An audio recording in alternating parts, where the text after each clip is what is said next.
The Buccaneers bring back some familiar faces to both sides of the ball in the form of Rakeem Nunez-Roches and Justin Skule, but that doesn't mean that their draft strategy is in any way affected.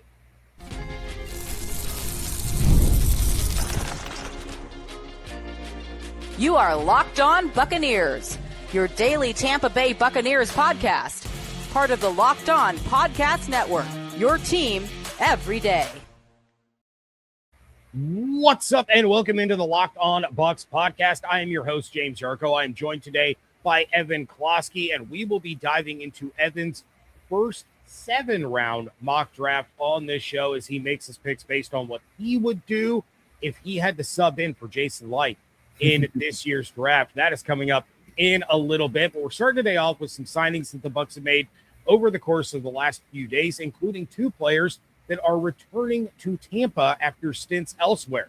Defensive lineman Rakeem Nunez-Roches, more affectionately known as Nacho, and offensive tackle Justin Skule are both back on one-year deals. And then shortly before we started recording this show, Evan, the Bucs signed former Falcons wide receiver David Sills V to a one-year deal. I think the signing of Nacho pretty much signals the end of Greg Gaines' time in Tampa, while bringing back Skule, I thought was a solid move considering the injuries at the tackle position last year. Sills, I haven't given much thought to quite yet, but I can't imagine, Evan, that any of these signings are going to deter the Bucs from taking any of those same positions in the draft, and that, of course, includes wide receiver.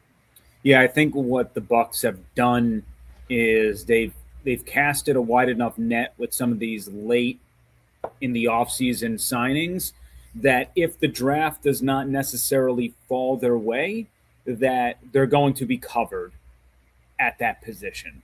So I'm not saying for anybody to be super stoked that, David Sills is now potentially your wide receiver 5 or 6. I mean, it depends how him and Cameron Johnson go at it. But David Sills can play on the outside.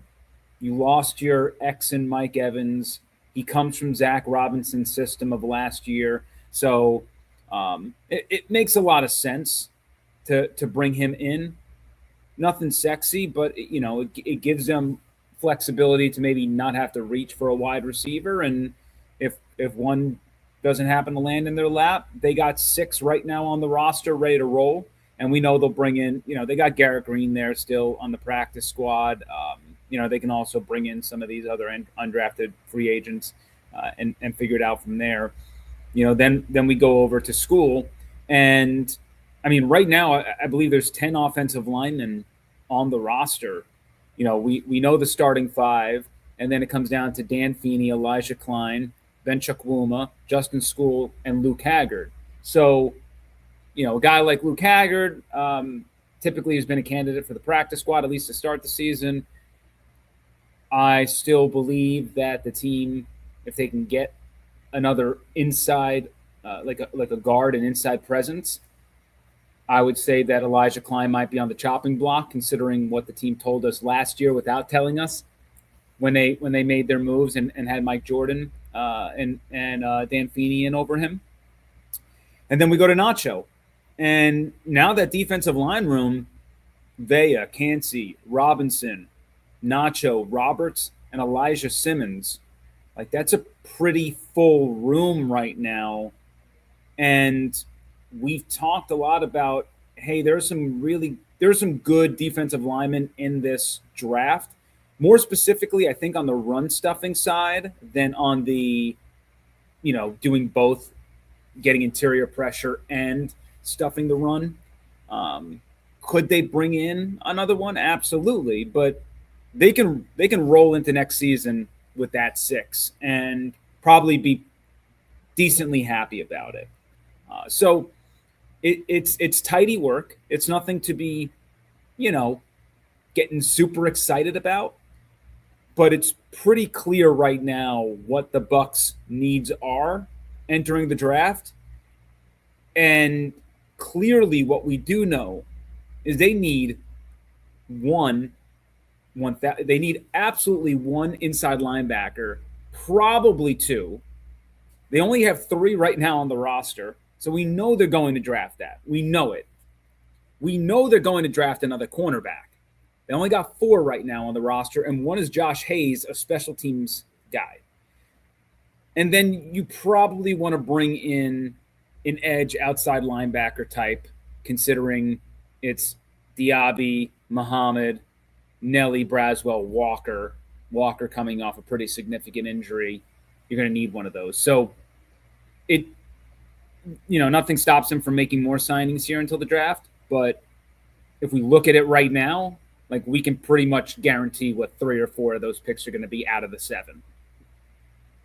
Do you feel like the moves that they've made to this point, and I know we've talked about this a lot, and knowing how you've discussed the Bucs needs over the course of, I don't know, like the last 3 years, has this shifted your mindset as to which positions they are going to prioritize? Like, do you feel like maybe edge rusher isn't as glaring of a need anymore compared to linebacker and cornerback? Or do you still feel like edge, even though they brought in Muhammad, you have Nelly there, you're getting David Walker back, is that one that they can kind of push to the back burner a little bit if they have a Jermod McCoy fall in their lap, or if they feel like the talent is deep enough that they can get a guy later than they can linebacker?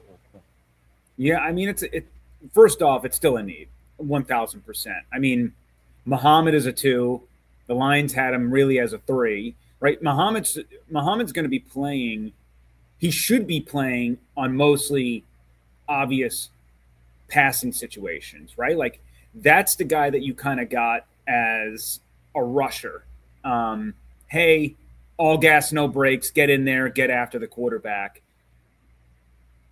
When drafting someone, what it could do is you could say, hey, let me go after a type of guy where the jury is still out on their pass rushing, but I know him and Yaya are going to square up in the run game, and then we can bring in David Walker and Muhammad maybe on those obvious downs, throw them in there, just like you bring in Elijah Roberts on obvious passing downs. So it's a little bit more in a baseball kind of comparison. You're working more platoon versus having just, 3 down guys and let them rip, which, in football is hard anyway.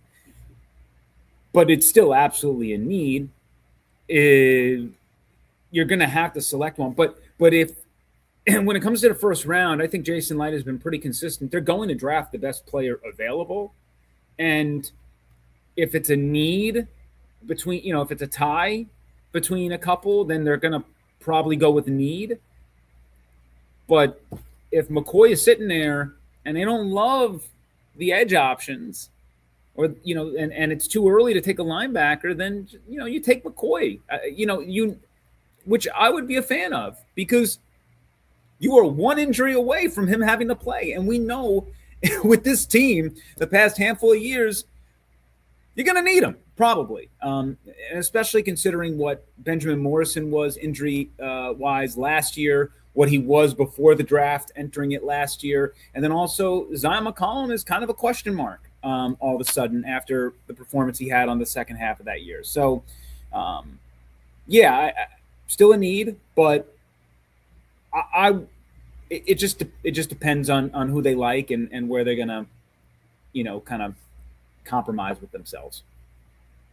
All right. Well, we are going to put that into practice because it is time to mock draft with Evan as he slides into the role of Bucs general manager. That is coming up next on today's episode of Locked On Bucs, part of the Locked On Podcast Network, your team every day. This episode is sponsored by BetterHelp. Financial stress is something a lot of people are carrying right now, and it's not just about the numbers. It can affect your sleep, your relationships, and your overall mental health in ways that build up over time. The reality is, struggling with money doesn't mean you failed. Sometimes it just means you haven't had the right kind of support. It's something I've thought about, how easy it is to put pressure on yourself financially without really talking about it. There were plenty of times that I would be stressing out, especially when it came to the expenses, both expected and unexpected, unexpected that happened with my son in hockey. It would add a ton of pressure to me mentally, and I had to make sure that he didn't know that things were tight. It was a heavy burden to carry with me a lot of times. Therapy isn't about financial advice. It's about working through the stress, the anxiety, the emotions that come with it. With over 30,000 licensed therapists and more than 6 million people served, BetterHelp makes it easier to get matched and start focusing on what you need. When life feels overwhelming, therapy can help. Sign up and get 10% off at betterhelp.com/lockedon. That's betterhelp.com/lockedon.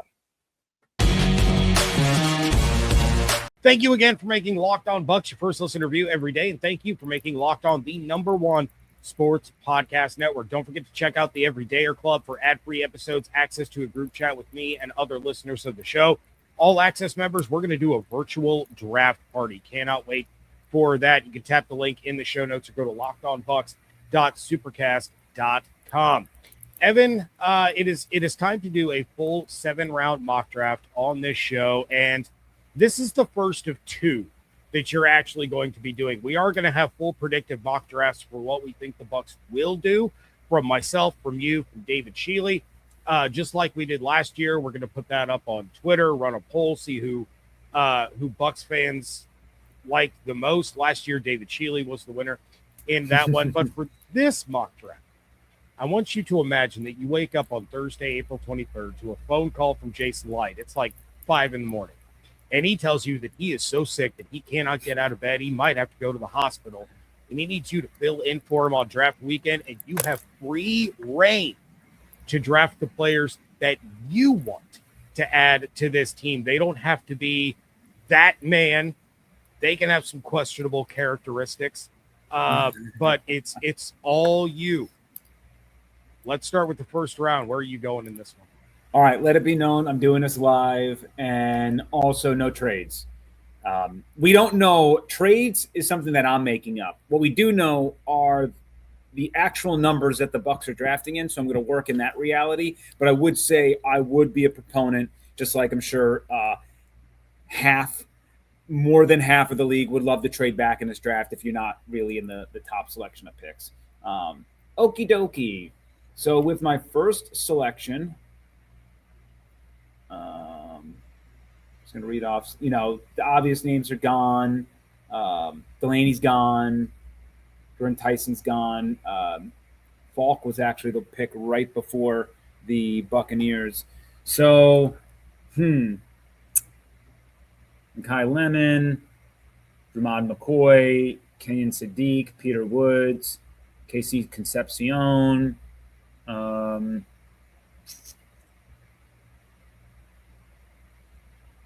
I had to draft here,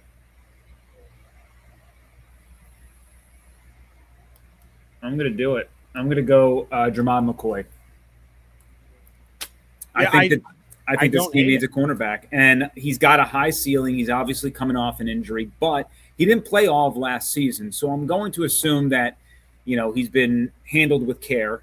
And when I make these picks, by the way, we don't know any of the medicals that these teams have. They have more information than we have, obviously. But I think that this team absolutely needs another dart at cornerback. To me, it's clear that he has kind of top of the he has number one potential, which is hard to find in drafts. Typically, when you look around the league and you look at the best cornerbacks in the league, most of them were former first rounders. Like cornerbacks, it's a pretty much a beeline of you can kind of predict a little bit with ignoring injuries where the good ones are going to come from. Doesn't mean that all first rounders are the successful ones. Zion is a great example of that, but I think that he has a high enough ceiling, and you don't have to thrust him into a starting role right away either, which is a great situation for him. Yeah, I mean, a little risky to take corners back-to-back years coming off of injuries, but the Bucs find themselves in a situation where last year they didn't get a guy in the second that normally would have gone in the first. They can get a guy here at 15 that probably would have gone top 10. So, they're benefiting from this and hoping that it pans out. All right, it's day 2. Jason Licht is still laid up. You are still in charge. Pick 46. What are you going to do here? All right. This one's a little bit of a tough one. A lot of names that I like. Certainly Gabe Akis is up there, Lee Hunter, Jake Golday, Jennings Dunker, Malachi Lawrence, Jacob Rodriguez, Josiah Trotter. And for me, I'm really torn between Malachi Lawrence and Jacob Rodriguez. I have to see what kind of linebackers we still have here. We already know that we need a linebacker to start this year. Like, we absolutely need a linebacker to start. And, man, it's a pretty rough situation with whatever way I don't go. But I am going to go with I'm going to go with Jacob Rodriguez. Just I need him. I need someone to play. Like, edge, I can probably get by without. I don't need a starter for edge this year, as much as I want one. But I have to get someone who can fill in day one at linebacker. I am convinced that Rodriguez can do that, and we have spoken very glowingly about him in many episodes in the past, you and I included. So that is certainly something where I'm going to see how this shakes out at edge afterwards. Yeah, he was on your My Guy episode. He was on my Guy episode. I just got confirmation as we are recording coming up on tomorrow's show. We're going to have Rock Riley. He's going to give his My Guys. We're going to see if we can go 3 for 3 on this one. But Evan, I got to say, you were awfully close to being permanently banned from the show, because not only did I think you were going to pass on Jacob Rodriguez, but then you were going to take Malachi Lawrence over Gabe Akis.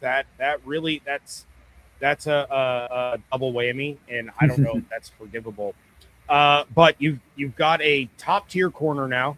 You've got a plug and play day one starter at linebacker that could run the middle of your defense for the next decade. Round 3, pick 77. Where are you going here? Okie dokie. So Jake Golday is still available, and I'm thinking about him only because I do believe that Golday is a little bit of a project.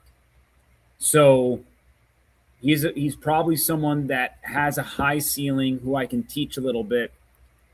I need another inside linebacker anyway, and now you've kind of built out that position for the future.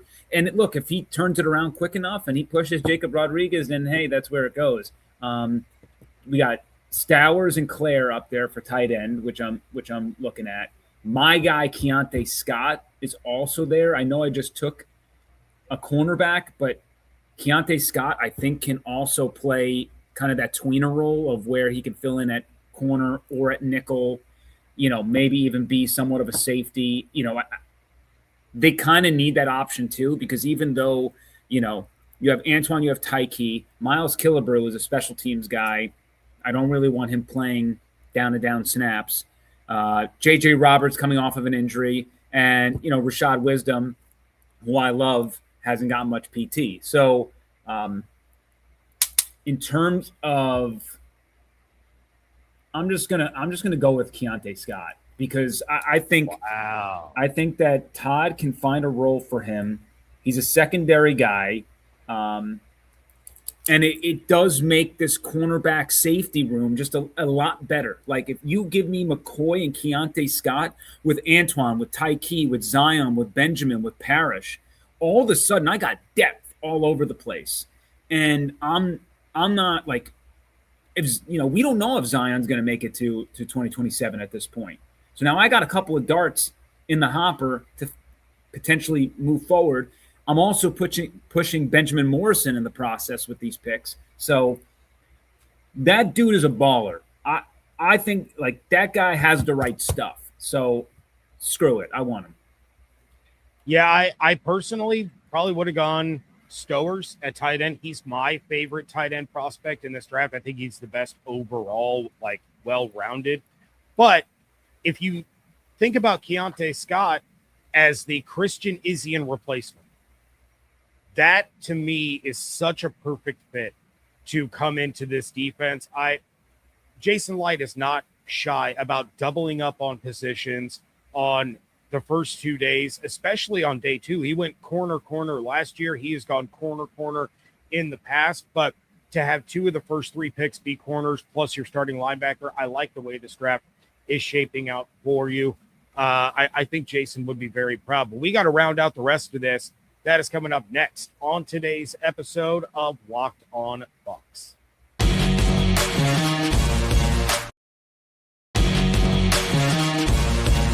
Wrap things up here on today's episode of Locked On Bucs. And so far, Evan, you have drafted cornerback Jermod McCoy, linebacker Jacob Rodriguez, and cornerback Keontae Scott.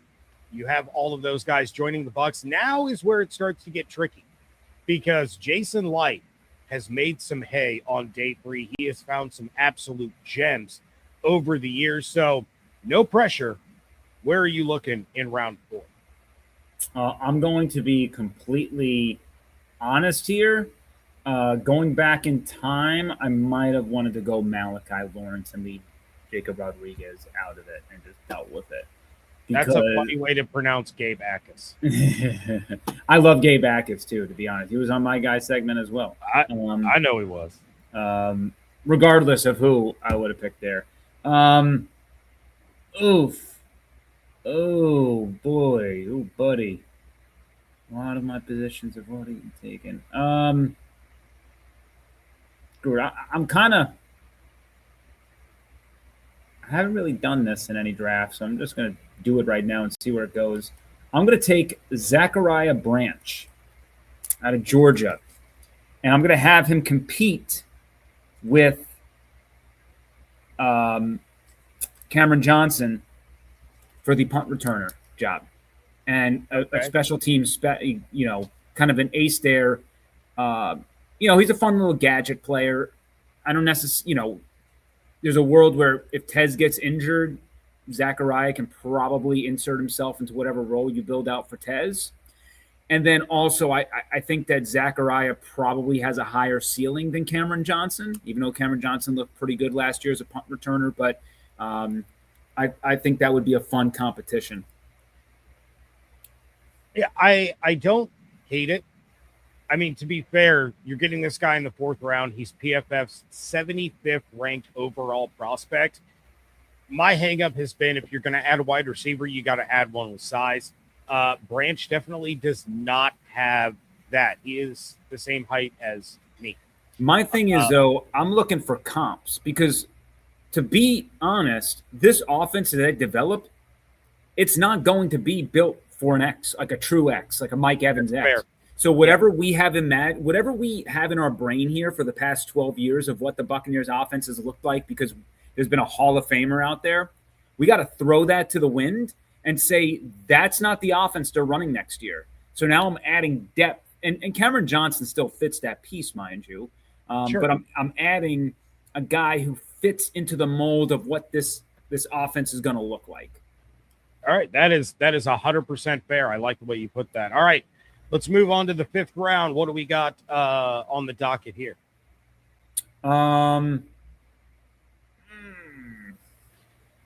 Yikes. Is he still, trouble, population me, golly. Well,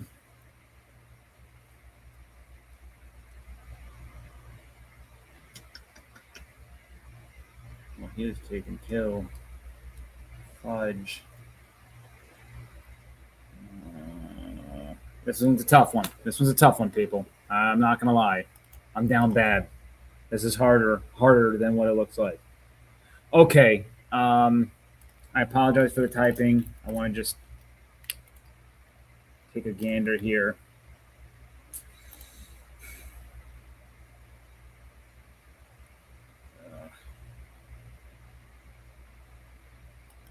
Okay. I'm gonna have to do it. Where did I go? Where's my page? I'm gonna take Anthony Lucas of USC. He is 21 years old. Work in progress.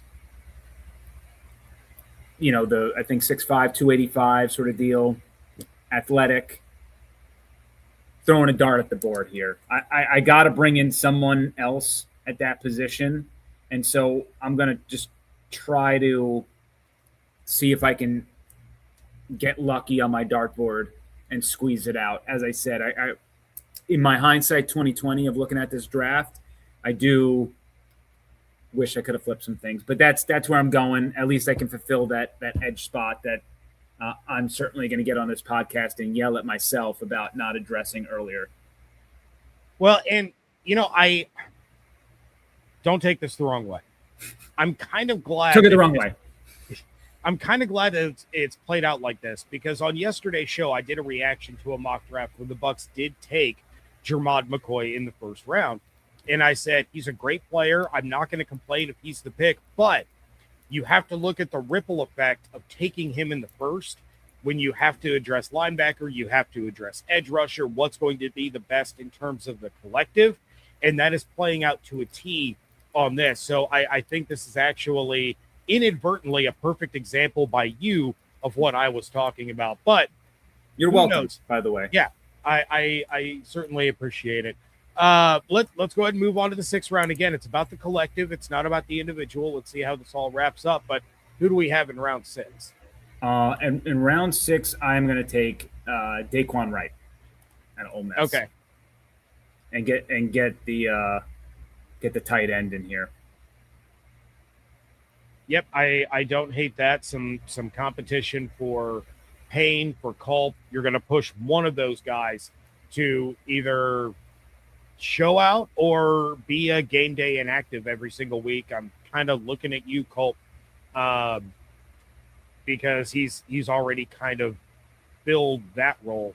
So yeah, I mean, again, 6th round, 7th round, we're talking about dart throws. We're talking about developmental guys. We're talking about special teams contributors. I'm totally cool with that pick. And then the 7th round, last pick, Luke Altmaier. Is that what we're going with? We're going quarterback Luke. No, Altmaier. I'm torn between 2 picks here.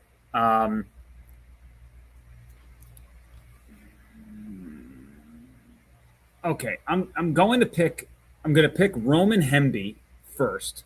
I think that he is, for one, you get to bring in one dude.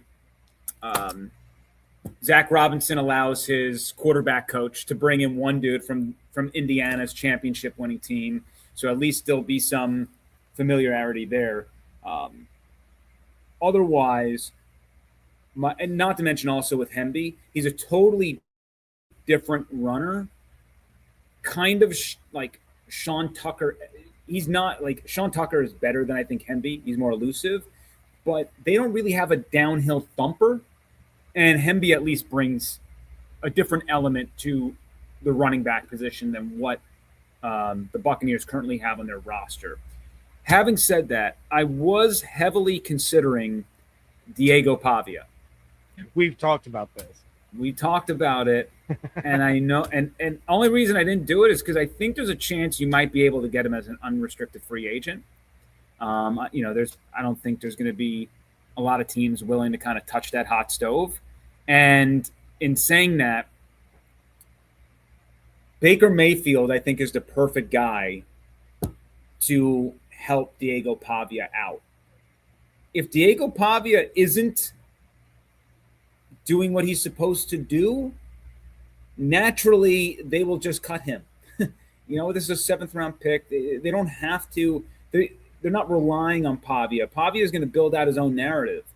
But if there's anyone who understands having a little bit of a boisterous attitude entering the league, it's night and day difference between what Baker Mayfield was kind of doing in college versus the things that Diego Pavia has been lamented about. But they're similar. They're built similarly. They're undersized. I think they're tenacious, and they know how to make big plays. They know what they're searching for. So I just think that Baker would be a great mentor to Diego Pavia, and I would like to give him a shot. I would love to see if that's possible, and he could be the QB3, because if that could work out, to me, Diego Pavia is more Baker Mayfield-esque than Jake Browning. Yeah. But Jake Browning's going to be the backup quarterback no matter what. I'm just saying, comp-wise, to me, Pavia can do what Baker does. Obviously not as well, but I'm just saying in build type, all that stuff. Sure, and it doesn't hurt to have a backup quarterback where you don't have to kind of change the offense, which Zach Robinson just had to deal with that, right? He had Kirk Cousins, had to switch to Michael Penix. Then last year starts with Michael Penix, has to switch back to Kirk Cousins, and the offenses looked completely different depending on which quarterback was on the field. So it does make sense, and I figure if it's a 7th rounder, if it's an undrafted free agent, at that point it's worth the dart throw, see if it works. If not, you can move on, and it's not going to hurt you. But to recap, you got cornerback Jermod McCoy, linebacker Jacob Rodriguez, cornerback Keontae Scott, wide receiver Zachariah Branch, edge rusher Anthony Lucas, tight end Daquan Wright, and running back Roman Hemby. You guys let us know in the comments what you think of this mock, or you can let us know on Twitter at Locked On Bucs, at JRCO_Bucs, at Closky, WTSP. Evan, what do we have going on 10 Tampa Bay, 10tampabay.com, and the 10 Tampa Bay News app? Yeah, I'll be quick. Head to the 10 Tampa Bay News app, especially with Lightning playoffs coming up right around the corner. That's going to be our full focus here. Rays season is gearing up here. We're going to be entering we're entering game 10, 11, 12. So just keep checking out there, especially our streaming shows and everything we got going there. But really excited for the Lightning playoff run. Hopefully they take us the distance here. Yeah, as long as they don't run into Buffalo, they should be good. Or Buffalo's penalty box attendant. Yeah. Make sure you're checking all of that out. Please subscribe on YouTube with the notifications turned on, as well as wherever you get your podcasts. Check out the Everydayer Club. Click the link in the show notes or go to lockedonbucks.supercast.com. You want to support the show, but you don't want to join the Everydayer Club. It's real simple. Like this episode on YouTube. Leave a 5-star review wherever you get podcasts. It does help other Buccaneers fans find the show. Hope you all have an absolutely outstanding day. Stay safe, stay healthy, fire the cannons. Want to thank you so much for joining us right here on Locked On Bucs, part of the Locked On Podcast Network, your team every day.